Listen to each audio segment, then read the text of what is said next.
इन सब के बीच ब्रिटेन और अमेरिका का रवैया युद्ध को भड़काने वाला है। एक तरफ अमेरिका कह रहा है कि रूस युद्ध कम करने का झांसा दे रहा है। क्यों?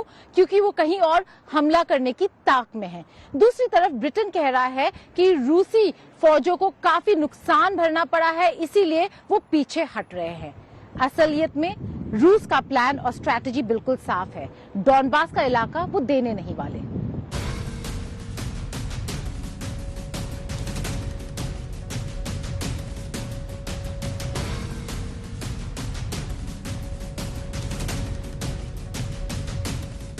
ये कीव के बाहर का इलाका है। पूरा इलाका इस बात की तस्दीक कर रहा है कि रूस यूक्रेन के बीच जंग में इसने कितनी तबाही झेली है। इस तबाह इलाके से जब रूसी सैनिकों को पीछे धकेल दिया गया है, रूसी सैनिकों के चले जाने के बाद यूक्रेन के सैनिकों ने इसे फिर से हासिल कर लिया है।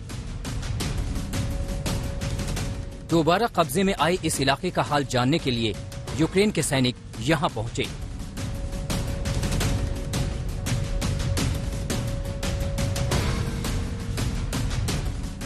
यूक्रेन के शहर शहर ऐसी ही तबाही मची है। इस्तांबुल में बातचीत से युद्ध रोकने की पहल शुरू हुई, मगर ब्रिटेन के रक्षा मंत्रालय ने ट्वीट कर आग में घी डालने का काम कर दिया। भारी नुकसान उठाने वाली रूसी टुकड़ियों को बेलारूस और रूस लौटने पर मजबूर होना पड़ा है। अब रूस नए सैनिकों को तैयार करने और सप्लाई बहाल करने पर काम कर रहा है। इससे रूस पर बोझ बढ़ा है और वो यूक्रेन के खिलाफ मोर्चे खाली कर रहा है। इसकी भरपाई वो टैंकों, तोपों से गोलीबारी और मिसाइल हमलों से करेगा। डोनेट्स्क और लुहांस्क पर फोकस करने की बात कहकर रूस ने कबूल कर लिया है कि वो चौतरफा चढ़ाई करने में संघर्ष कर रहा है।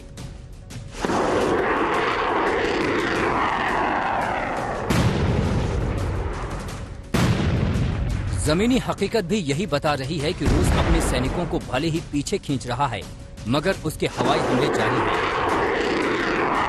जो कल बातचीत हुई है उसमें डोनबास का यानी कि डोनेट्स्क और लुगांस्क रिपब्लिक का और क्रिमिया के बारे में कोई बातचीत नहीं हुई है।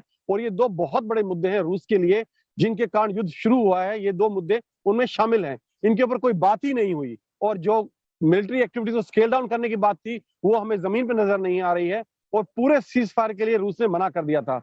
तो मुझे नहीं लगता कि कल की बातचीत से कुछ भी निकला है, कुछ भी नहीं निकला कल की बातचीत से। वहीं अमेरिका भी यूक्रेन पर कड़ी नजर रख रहा है। जो बाइडेन को पहले ही शक था कि पुतिन की कथनी और करनी एक नहीं होगी।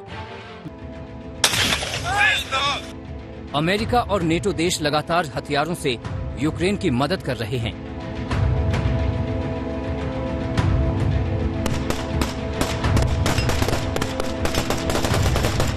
इस मदद के दम पर यूक्रेन लगातार रूस के खिलाफ जंग को आगे बढ़ा रहा है।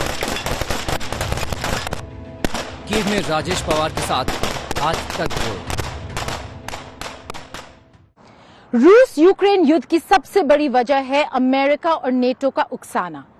यूक्रेन को इसकी बड़ी कीमत चुकानी पड़ी और सबसे ज्यादा खामियाजा मारियोपोल के लोगों को भुगतना पड़ा। देखिए मेरी ये रिपोर्ट। मारियोपोल पर रूसी हमले से किस कदर मानवीय संकट खड़ा हुआ है, उसे समझना हो तो इन तस्वीरों से समझ सकते हैं। मारियोपोल में सुबह जैसे ही राहत सामानों का बंटवारा शुरू होता है, हजारों की भीड़ राहत केंद्रों पर उमड़ जाती है। मेरे पीछे आप देख रहे हैं हजारों की तादाद में लोग यहाँ मारियोपोल में मेट्रो शॉपिंग सेंटर के बाहर लंबी कतारों में खड़े हैं। क्यों? क्योंकि ह्यूमैनिटेरियन एड और जो बेसिक खाने पीने का सामान है वो यहाँ उन्हें मिल रहा है। आज मारियोपोल पूरी तरीके से रूस के कंट्रोल में आ चुका है और इसी वजह से ये जो एड और ह्यूमैनिटेरियन असिस्टेंस प्रोवाइड कर रहा है वो रूस की सरकार और डोनेट्स्क के अथॉरिटीज कर रहे हैं। दोनों मिलकर यहाँ पर ह्यूमैनिटेरियन एड प्रोवाइड कर रहे हैं। हमने लोगों से बातें की, यहाँ पे जो औरतें हैं रोते हुए हमें कह रहे थे कि उनके पास जाने के लिए कोई जगह नहीं है। पैसे निकाले तो कैसे निकाले, बैंक्स काम नहीं कर रहे, बाहर कैसे इंफॉर्मेशन क्या चल रहा है क्या नहीं, उसके लिए कनेक्टिविटी नहीं है और इसीलिए काफी लोग अभी भी यहाँ पर फंसे हुए हैं। ह्यूमैनिटेरियन कॉरिडोर से जाए तो कहाँ जाए? यहाँ पे मारियोपोल में आपको लगातार एक्सप्लोजन्स की आवाज सुनाई देंगी, शेलिंग की आवाज सुनाई देंगी, और इसीलिए यहाँ पर काफी लोग अपने जले हुए घरों में जाके वापस रह रहे हैं। सुबह 7 बजे आते हैं, यहाँ पर लाइन में लगते हैं, खाना लेकर और जो बेसिक सप्लाईज उन्हें जरूरत की चीजें हैं वो लेकर वापस अपने घरों में जाते हैं। जले हुए घरों में रुके हुए हैं, ये सोचकर ये उम्मीद लगाए बैठे हैं कि शायद बातचीत होगी, शायद रूस और यूक्रेन माहौल को वापस ठंडा कर सकेंगे। जब विनाश इतने बड़े पैमाने पर हो तो इस तरह की त्रासदी स्वाभाविक है। ये मारियोपोल की 2 तस्वीरें हैं, जिसमें एक में उसकी खूबसूरती नजर आती है, दूसरी में उसकी बर्बादी। मारियोपोल में रूस की सेना ने हर तरह की इमारत पर मिसाइलों से टारगेट प्रैक्टिस की। ये 2 तस्वीरें मारियोपोल के उस ड्रामा थिएटर की हैं, जहां पर बड़ी संख्या में लोगों ने पनाह ली थी।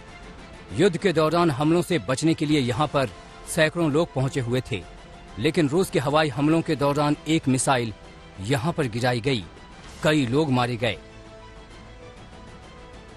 रूस ने मारियोपोल में बड़े पैमाने पर विनाश मचाया है। पूरा का पूरा शहर मलबे के ढेर में बदल चुका है। दावा किया जा रहा है कि अब तक मारियोपोल में रूस के हमलों के दौरान 5000 लोग मारे जा चुके हैं। इसके अलावा 1.5 लाख से ज्यादा लोग जान बचाकर शहर से पलायन कर चुके हैं। करीब 1,70,000 लोग अब भी शहर में ही फंसे हुए हैं। आरोप है कि 30,000 लोगों को रूस की सेना ने बंधक बनाया हुआ है। मारियोपोल शहर के 90% ऊंची इमारतें तबाह हो गई हैं। आम लोगों के 61,200 घर रूस के हमलों में बर्बाद हो गए हैं।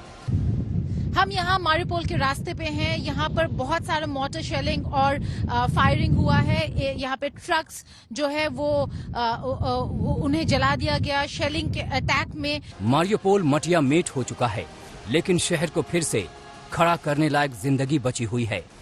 बर्बादी के बीच हमें वहाँ एक अजीबोगरीब तस्वीर भी दिखी। शहर में जगह जगह दिखे नेवल माइन। जंग का 35वां दिन है। फिलहाल तो जंग थमती नहीं दिख रही। ऐसे में मारियोपोल का क्या होगा? क्या फिर से खड़ा हो पाएगा ये शहर? गीता मोहन, मारियोपोल, आज तक।